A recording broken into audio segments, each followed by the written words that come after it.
100 দিনের টাকা দেবে রাজ্য সরকার, তাই শীতলকুচি ব্লক জুড়ে চলছে 100 দিনের শ্রমিকদের নথিপত্র সংগ্রহের কাজ। আর এই কাজ যাতে সুষ্ঠুভাবে হয় তার জন্য শীতলকুচির 8টি অঞ্চলে বসেছে সহায়তা কেন্দ্র। তৃণমূল কংগ্রেসের পক্ষ থেকে বড় কৈমারি অঞ্চল তৃণমূল কংগ্রেসের সহায়তা কেন্দ্র দাঁড়িয়ে সাংবাদিকদের মুখোমুখি কি প্রতিক্রিয়া দিলেন শীতলকুচি ব্লক তৃণমূল সভাপতি তপন কুমার গুহ।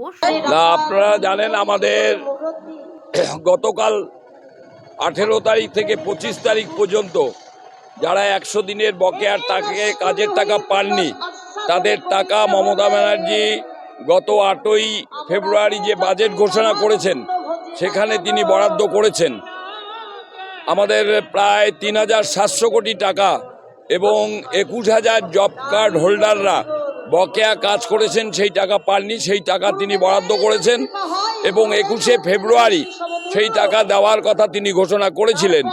কিন্তু এখন দেখা যাচ্ছে 21,000 না, সেটা 21 লক্ষ না, সেটা প্রায় 24.5 লক্ষ জব কার্ড হোল্ডাররা আমাদের বকেয়া টাকা পাবেন। সেই জন্যই আমাদের একটু দেরি হচ্ছে। সেই কাজটা ত্বরান্বিত করার জন্য আমরা একটা সহায়তা ক্যাম্প আমাদের রাজ্যব্যাপী হচ্ছে, প্রত্যেকটা অঞ্চলে একটা করে সহায়তা ক্যাম্প হচ্ছে এবং 18 তারিখ থেকে শুরু করে 25 তারিখ পর্যন্ত এই সহায়তা ক্যাম্প চলবে এবং আগামী মার্চ মাসে 1 তারিখে প্রত্যেকের অ্যাকাউন্টে টাকা পৌঁছে যাবে।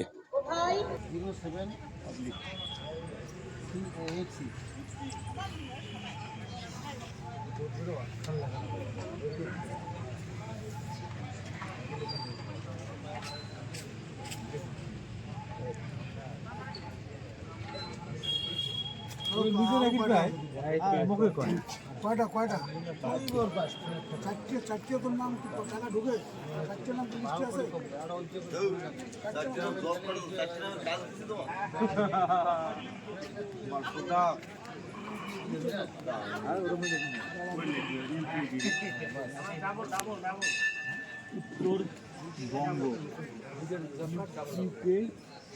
অতলা লেখার দরকার না, খালি ইউ দিলে হবে আর ওই যে লাস্টে ইউ দিলে হবে।